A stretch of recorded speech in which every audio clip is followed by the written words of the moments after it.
Hey guys, Pete here. This is a video I've been wanting to do for a long time. In number of episodes, we're getting close to the end of Game of Thrones, and we're beginning to see what that will look like. Today I'm going to talk about the War for the Dawn, which is where the Game of Thrones has been headed ever since the beginning. For the first 6 seasons, we've watched different characters and houses fight for power through the War of the Five Kings, saw 3 different kings and 1 queen sit on the Iron Throne, and now we have an invading force coming from Meereen with the intent to put the Targaryen mother of dragons on the throne. All the while in the background, we've caught glimpses of the real threat to Westeros: the White Walkers beyond the wall. The War for the Dawn comes from prophecy. It's a war that is said to be a war for life itself. The combatants are supposed to be humanity against the others, or in the TV show they call them the White Walkers. It's a conflict between good and bad, light and dark, or however you want to frame it. The important part is that there's an implication that one side won't survive at the end. Melisandre describes the War for the Dawn to Davos like this: "These little wars are no more than a scuffle of children before what is to come. The one whose name may not be spoken is marshaling his power, a power fell and evil and strong beyond measure. Soon comes the cold and the night that never ends, unless true men find the courage to fight it, men whose hearts are fire." When she says the one whose name may not be spoken, she's talking about the Great Other. In her religion, there is the Lord of Light, who is more or less the good god, and the Great Other that embodies everything that's evil. Melisandre is a religious fanatic, so it can be hard to take everything she says at face value, or just say, okay, that must be true. Also, she has a history of misinterpreting things and honestly seems wrong more often than right. I talked about this in my Importance of Prophecy video, which I'll put a link to right here, so I won't go into the whole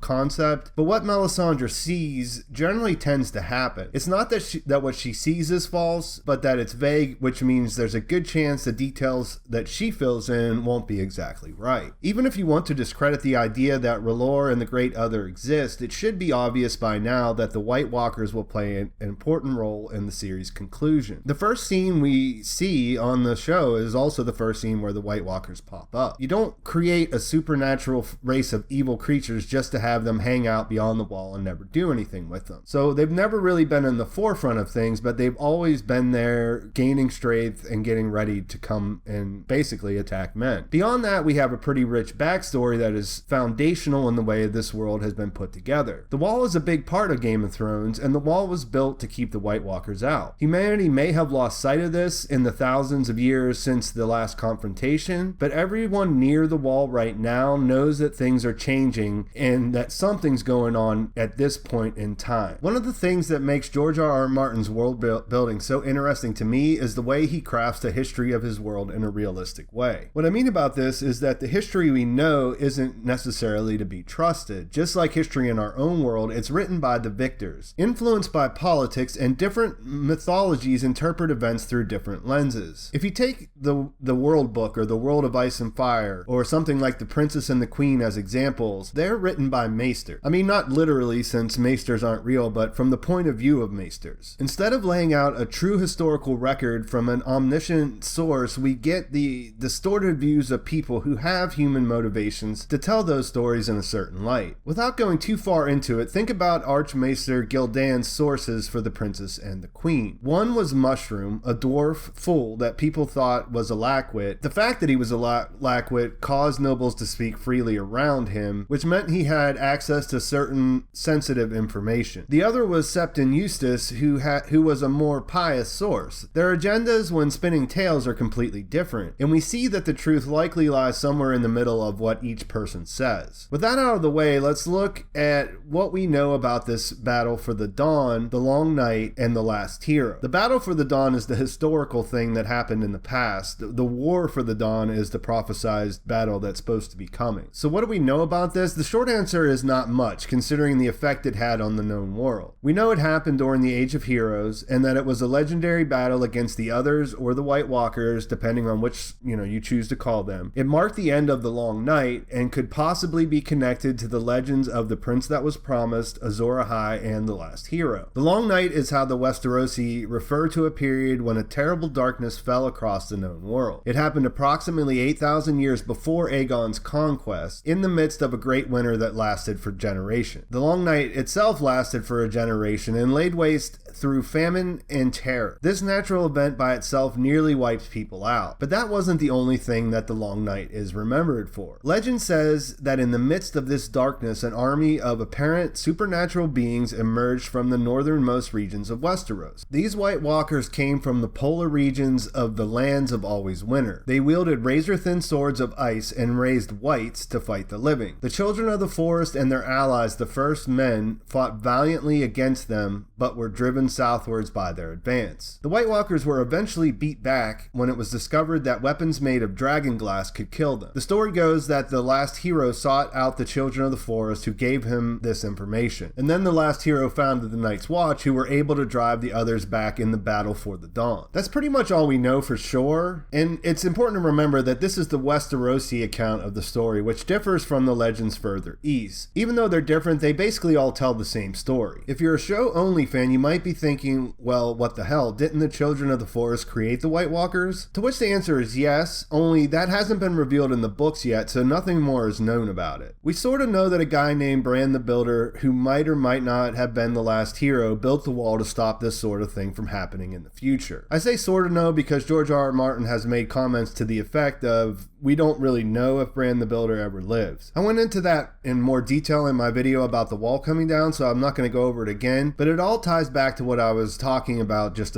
a minute ago. What do we really know about why the White Walkers are returning right now, if anything? Obviously, there are deviations in how things are depicted in the show compared to the source material. The way I look at it, major events will be the same, but how we get there will be different. So I don't think Dan and Dave made up the idea that the children of the forest created White Walkers as a weapon against men. They just changed the details to simplify things. For instance, the children we see in the show are the same children who made the first White Walker. The Three-Eyed Raven isn't Brynden Rivers necessarily, instead he's a guy that's been in the werewood roots for 1,000 years. In the books, it's more likely that, there's been several different people who sat where Brynden Rivers sits now, and that there have been generations of the children that have existed since the time they made the first White Walker. But if the children created the White Walkers, then what happened to make them turn against their creation and help the last hero? And what is it about the world right now that has made them come south again for the first time in 8,000 years? These are things that we don't know, and in the show, I'm not sure we'll ever find out. As the story of the War for the Dawn can be told without giving us a good reason of why the White Walkers are coming. There is an uncountable amount of theories on why this is happening, and I think the simplest way to look at it is this. Magic in general is on the rise throughout the known world. Dragons have hatched in the east